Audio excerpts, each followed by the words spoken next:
त्या रात्री मुसळधार पाऊस पडत होता. रस्त्यावर एकही माणूस नव्हता. मी काम संपवून मोटारसायकलवरून गावाकडे निघालो होतो. घड्याळात 2 वाजले होते. अचानक रस्त्याच्या कडेला पावसात एक मुलगी बसलेली दिसली.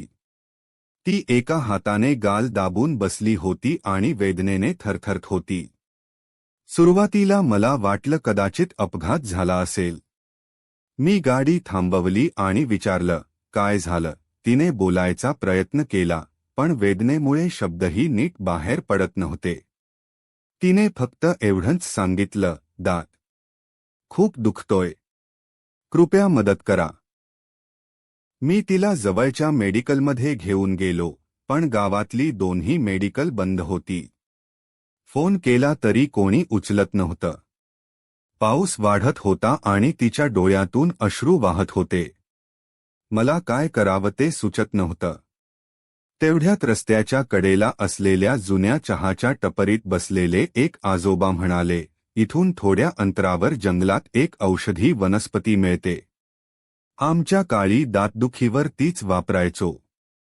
दुसरा कोणताही मार्ग नव्हता. मी टॉर्च घेतली. तीही माझ्यासोबत यायचा हट्ट करू लागली. आम्ही दोघं अंधाया जंगलाच्या पायवाटेने चालायला सुरुवात केली. पावसाचे थेंब, झाडांची सळसळ आणि दूरवरून येणारे आवाज यामुळे वातावरण अधिकच गूढ झालं होतं. ती अधूनमधून वेदनेने थांबायची आणि मी तिला धीर द्यायचो. त्या काही मिनिटांत आमच्यात अनोळखीपणाची भिंत हळूहळू कमी होत गेली. जंगलाच्या आत गेल्यावर आजोबांनी सांगितलेली वनस्पती शोधायला बराच वेळ गेला. शेवटी टॉर्चच्या प्रकाशात ती दिसली. मी काळजीपूर्वक काही पानं तोडली. परत येताना आजोबांनी सांगितल्याप्रमाणे ती पानं स्वच्छ धुवून चोळली आणि तिला ती दुख्या दाताजवळ हलकेच धरायला सांगितली. काही मिनिटांनी तिचा त्रास थोडा कमी झाला. तिने पहिल्यांदाच हलकंसं हसू दिलं. ती म्हणाली, माझं नाव सायली. आज तुम्ही नसता तर मी काय केलं असतं माहीत नाही. मी हसत म्हणालो, आज फक्त योग्य वेळी योग्य माणूस भेटला. गावात पोहोचलो तेव्हा पहाट होत आली होती. मी तिला तिच्या नातेवाईकांच्या घरी सोडलं. जाताना तिने फक्त एवढंच म्हटलं, ही रात्र मी कधी विसरणार नाही. काही महिने गेले. त्या रात्रीची आठवण माझ्या मनातूनही गेली नव्हती. एके दिवशी गावच्या जत्रेत गर्दीत अचानक कोणीतरी माझं नाव घेतलं.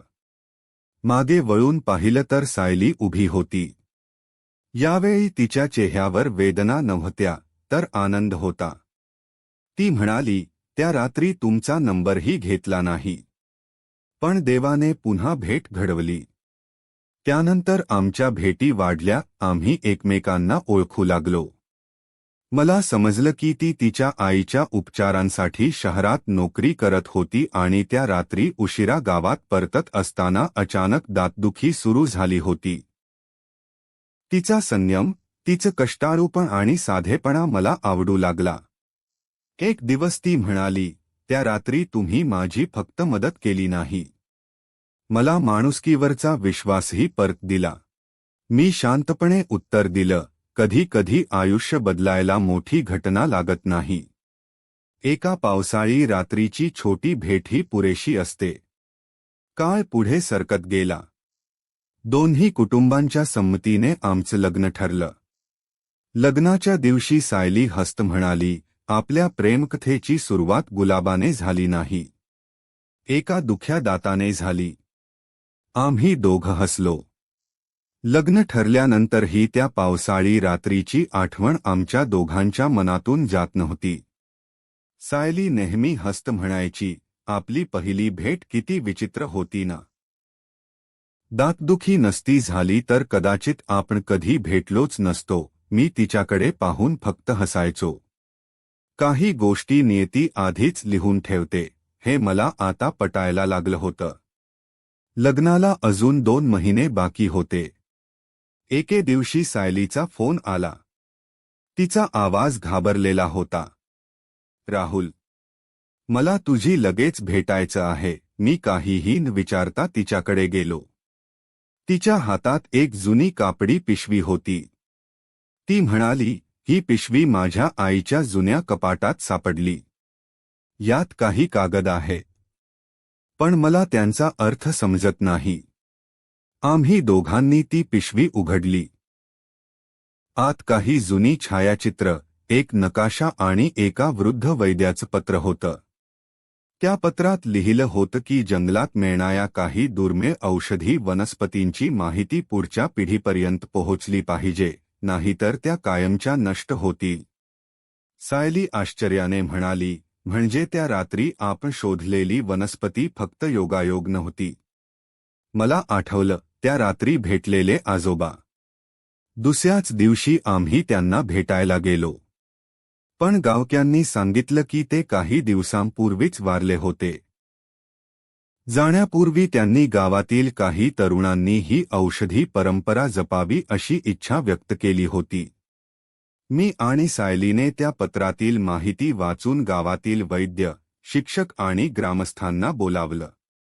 जंगलातील वनस्पती जपण्यासाठी छोटा उपक्रम सुरू झाला. लोकांनी पहिल्यांदाच आमचं कौतुक केलं.